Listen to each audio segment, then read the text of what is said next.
YouTube, it's Nero back with another video. Today we got the disturbing case of a girl under the waterbed. Let's get into it.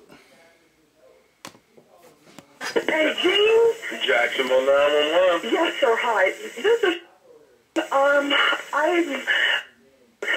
went out to play this afternoon. I thought she was with her, and now she's missing. How old is she? She's 8 years old. Where was she playing at around the house? Right around the house here. Is she a white female or a Yes, black female? she's a white female. What did she have on when she left? She had on a red T-shirt. And, Mama, did you have on jeans? No, I've been upstairs, Mama. I have searched. Ma'am? Yes. Blue jeans? Mama, did you have on blue jeans? What'd you have on? What kind of shorts?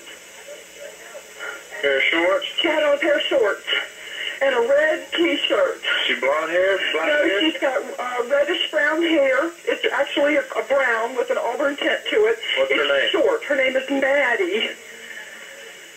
She goes, it's Madeline. What's her last name? Clifton. C-L-I-F as in Frank, T-O-N.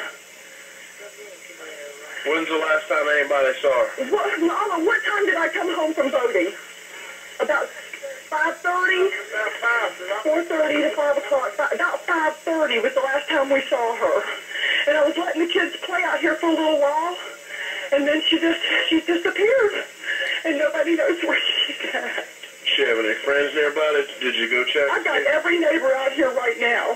Okay, the police will be there shortly, ma'am. You keep looking, okay? Okay, do you, Right. you know where I am? I mean, I'm at the corner of Fleetwood and Stephen is right there.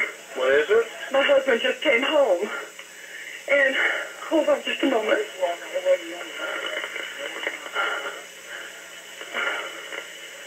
Honey, Maddie is gone. No. Okay, my husband just pulled up, but she's not with him, of course. Okay, the police are going to be there shortly, ma'am, okay? Thank you. Bye-bye. Bye. The frantic 911 call you just heard was made by Maddie Clifton's mother, Sheila, moments after she realized that her young daughter was missing. As the police arrived and the neighborhood gathered to search for her, no one could have possibly imagined the heartbreaking and horrifying end to this case. The following footage contains never-before-seen crime scene photos. The last person to see 8-year-old Maddie Clifton on November 3rd, 1998 in Jacksonville, Florida, was her friend and neighbor, Joshua Earl Patrick Phillips. Because 14-year-old Josh's house was right across the street, the two had become fast friends and often hung out together. On that day, Maddie had gone over to Josh's house to play baseball outside in his backyard. Later, Maddie headed home, but she never arrived. Around 5 p.m., her mother made the disturbing 911 call you heard when she realized that no one could find Maddie. She was last seen wearing a red YMCA basketball shirt with her name across the back in big letters. Immediately, hundreds of people got together and searched for her, looking in the woods around her home and even in dumpsters. Early in the search, Josh asked Maddie's mother what was going on, and once he learned that no one could find Maddie, he eagerly joined the community to help search for his friend. Josh was distraught when he heard that Maddie had gone missing and did everything he could to help find her, putting up flyers with Maddie's information and helping to canvass the area where she vanished. Maddie's face, often a picture of her with a Kool-Aid-stained smile, was plastered onto billboards and T-shirts, and a $50,000 reward was offered in the hopes that someone, anyone, would recognize her and tell her anguished family what had happened to the bright and happy little girl. For almost a week, the community rallied together to search for missing Maddie. The first suspect was one of Maddie's neighbors, a man who had been accused of involvement in an assault case over 15 or 20 years earlier. However, the man had an alibi for when Maddie disappeared, and he was cleared of any suspicion. Soon, the FBI was involved when the local police struggled to find any more leads. But they, too, didn't find any new evidence. It was starting to look like Maddie had disappeared off the face of the earth. But everything changed 6 days after Maddie disappeared, when the most unsuspecting person was revealed to have the darkest secret. Missy Phillips, Josh's mother, noticed a strange wet spot on the floor of their house. From there, she started searching her son's room until her attention was brought to Josh's bed. She later said, "I didn't want to believe what I was seeing." Then, in shock, she left her house, looking around for a police officer. For a moment, she glanced over at the neighboring Clifton's house and thought to herself at that moment, they still were holding on to hope, but they would soon have their world crash down around them. The officer Missy found had been camped outside of the Clifton house during the search for Maddie. The officer followed Missy back inside, but entered Josh's room alone to see the horror that Missy had discovered. Sticking out from under Josh's mattress were Maddie's small feet. I have to warn you that the following details of what happened to little Maddie are especially disturbing, and not for the faint of heart. Josh had known where Maddie was all along.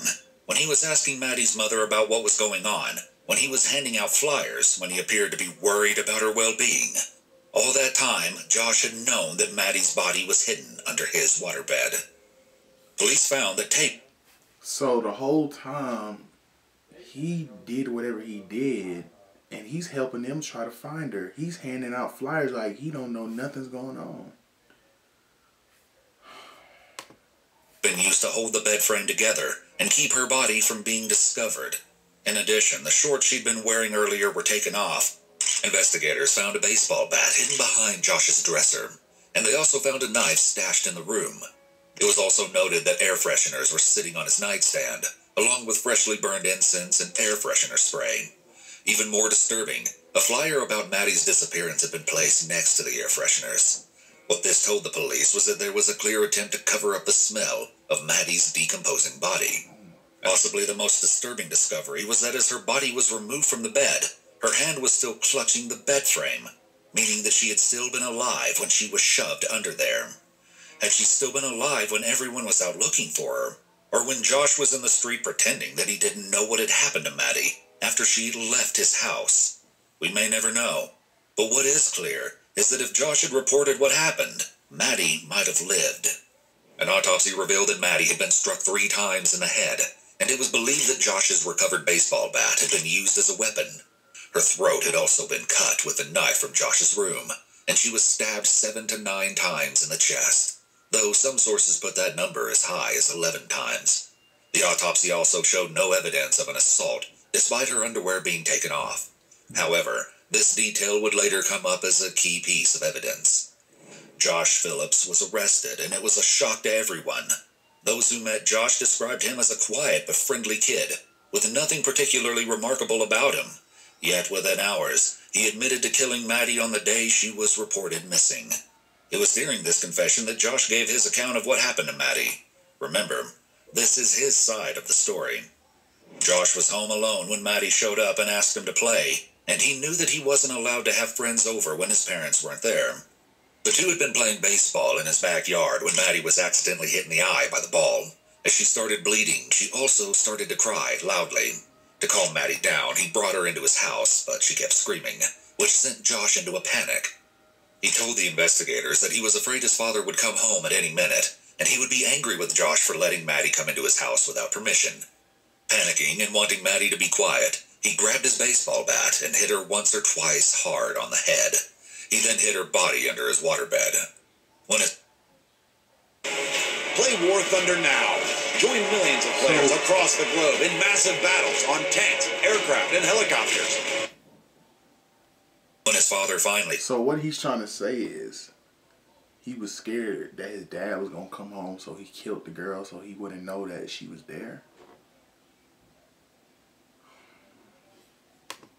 Home, Josh said that Maddie was still moaning.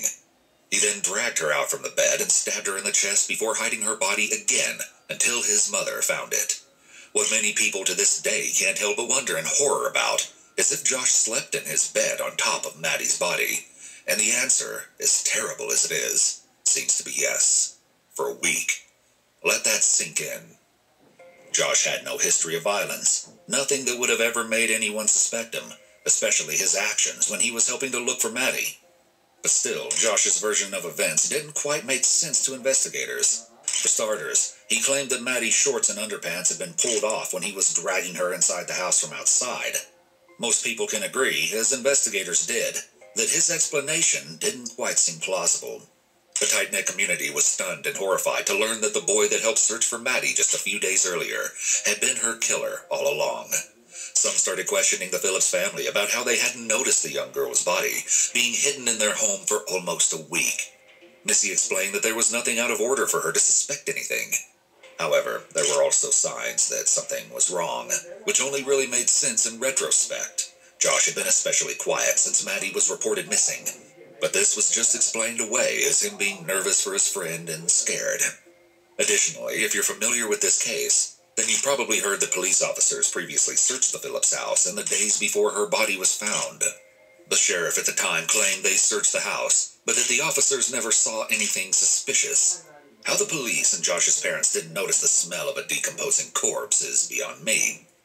Josh insisted that he hit Maddie out of fear of his father, but the truth behind his home life wasn't revealed until Missy explained it publicly. She said that she and Josh walked on eggshells at home because her husband was so intimidating, frightening, and sometimes overbearing. He really didn't like it when any neighborhood children were in his house when an adult wasn't there to supervise, but he especially didn't want Josh to spend his time playing with any girls younger than him. Missy said he didn't have a fondness of little girls, which she never understood. Also, Josh's father, Steve, never got the chance to explain his side of things because he died in 2000 in a car accident. When the case went to trial, Josh was charged as an adult. Josh's defense argued that what happened to Maddie began as an accident and deteriorated through panic that bordered on madness, and that he should be charged with manslaughter. But the prosecution wasn't buying it. First, the autopsy didn't find any evidence of bruising on Maddie's face, as if she'd been hit in the eye by a baseball. In fact, there was no evidence that they'd been playing baseball at all. Second, Josh also claimed to have dragged Maddie into the house, but there wasn't any dirt on her body, which implies that her shorts probably didn't come off from being dragged. Furthermore, there wasn't any blood in the backyard or anywhere in the house except in Josh's room. Finally, the fact that Maddie had been found in only her shirt and socks indicated that there were at least some inappropriate undertones to the evidence. In the end, the trial only took about 3 days total. The jury found Josh guilty and convicted him of first-degree murder.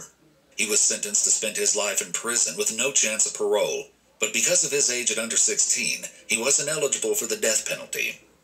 Behind bars, Josh grew from a teenager to an adult. Josh still refuses to talk in detail about Maddie's murder, except in 2018 to apologize to Maddie's family. As I've grown up, I have learned the value of life. I wish to God that I could have known this or understood it when I was 14. Had I then, none of this would have come about. I had no clue what life meant. Josh became tearful at several points while reading his apology letter, but this does not necessarily indicate that he is expressing true remorse. It's possible that he's putting on an act to prove that he's reformed in order to increase the likelihood that he's given a reduced sentence. Being exploitative and taking advantage of others to achieve their own ends is a narcissistic trait. Josh seems to focus much of his apology not on the victim, but instead on himself and his own suffering, which could be the result of other narcissistic traits such as grandiosity and entitlement. Now, the story might seem like it ends there, but it doesn't. In 2017, the case was resentenced, which should have never been a possibility for Josh based on the terms of his first sentence. Yet in 2012, the Supreme Court had ruled that mandatory life sentences without parole were unconstitutional for juvenile offenders convicted of murder. Even more horrifying details about the case were exposed at this trial. It was revealed that Josh had books about occult subjects in his room. In addition, it was shared that Josh had been looking at adult content on his computer just a half hour before Maddie's death, and that it was violent in nature and may have featured underage girls. Josh may have been influenced by these videos, and he may have been fantasizing about acting something similar out for himself. This could indicate that the crime was more premeditated rather than something that happened in the heat of the moment, as Josh originally claimed. If this is true, he may not have chosen Maddie specifically, but instead he took the opportunity when he found himself alone and unsupervised with her. Maddie's mother spoke at the trial and asserted that Josh hadn't been after Maddie that day in 1998, but her other daughter Jessie, who was 11 at the time of her younger sister's death. You see, a photo of Jessie had been found in Josh's room, one that Josh must have stolen from the Clifton house at some point before Maddie's death, which furthered the idea that he'd been obsessed with the Cliftons' other daughter all along. Josh's sentence was upheld after the 4-day trial, and he remains in prison. Still, this saga of a case will continue sooner than you might think, as Josh will once again be eligible for resentencing in 2023, after spending about 25 years in prison. For now, at least, This case doesn't have a conclusion, and it won't for a long time. Bro, he better not ever get out. Ever. After what he did, they better not ever let him out. But YouTube, that was a good video. Catch y'all on the next one.